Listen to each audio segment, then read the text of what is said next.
So guys, not sure if I'm going to add video before this or not, so if you get to this and there's a video, you know why. It's a 2000 Volkswagen,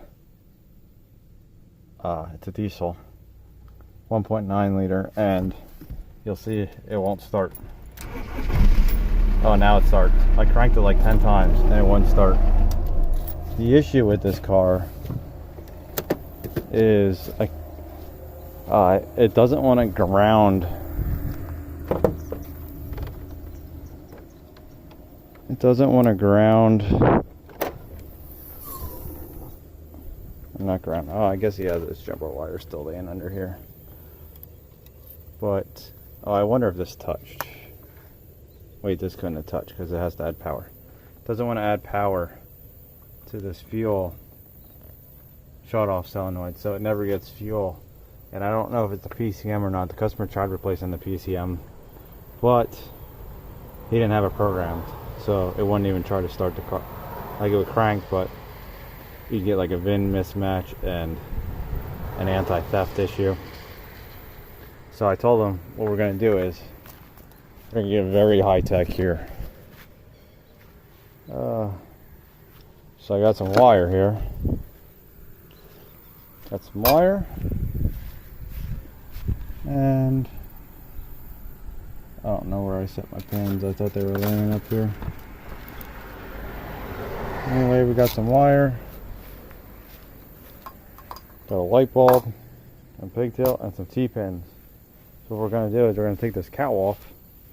We're going to run a wire back probing the PCM all the way down to here, and we are going to see if the light bulb lights when it doesn't want to start.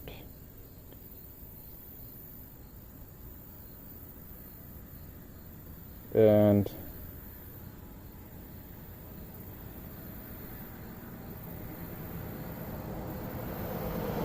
if the light bulb lights, then we know it's not a PCM issue, that it's a wiring issue. This is very intermittent. Like, I cranked this like 4 times before I made the video, and it just cranked. It wouldn't want to start. And then right when I go to film, it starts right up. So I'm going to get this all back apart and get this wire ran. And I'm probably going to just solder it to the T-pin so it can't come off. That way you can pull it out without taking everything apart. And we'll go from there.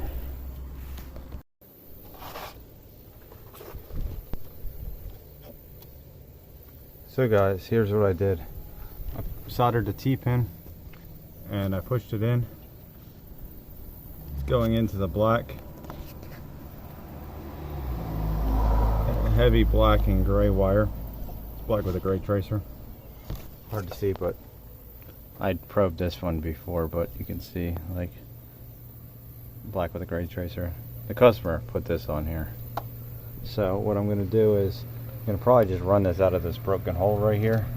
I did notice that there's quite a bit of water in here, so I'll tell him he has to clean that out.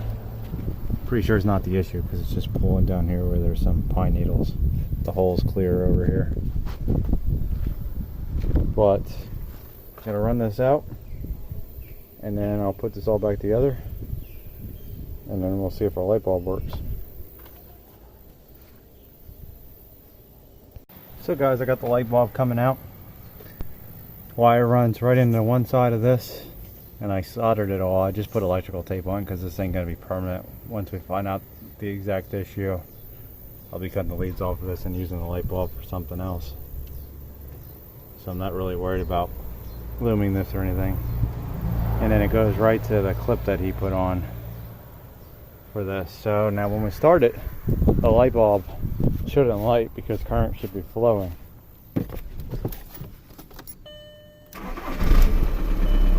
There we go. So see, there's no flow. Now if we take this off, and we touch it to the ground,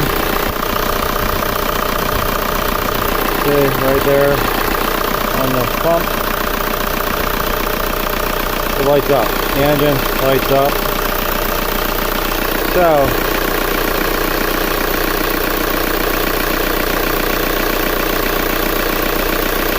What'll happen though is if this wire's broke, that light will be dim and it should still be able to energize this. So I think when I measured the solenoid, it's less than 1/4 of an amp, and I think that's what that light bulb draws. Want to see if this will light up with the key on.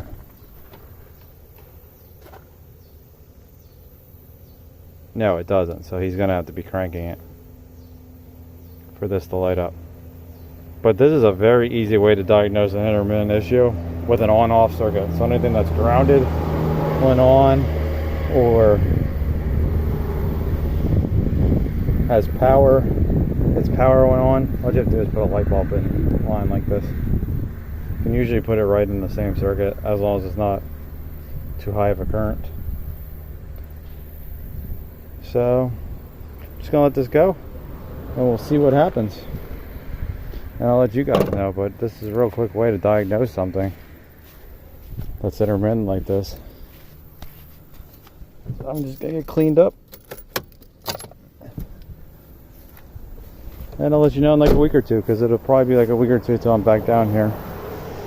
But every time I'm down here, I have to work on a car, a boat, something. Hopefully you guys like this. See you later. Oh guys, I should probably add, because I didn't mention this. This actually may not work the way it's set up. It may have to be left disconnected. And that's because the current will flow through the light bulb and cause the car to run. So this might have to be left connected. I have to let them know about that. I should have mentioned that in the video. But the main reason why I set it up this way is I wanted to know if there was a break in the circuit. So if it breaks, I believe that bulb should light up dimly. We'll just have to see what happens. But it should light up dimly. So I just wanted to add that, clear up any issues. But if he drives it around like this and he never experiences a problem, they'll have to disconnect this wire, tape this end up so it can't short out, and then drive around and see if he ends up having the problem again. And if he does, then he can connect this bulb, take around somewhere, and see if it lights up.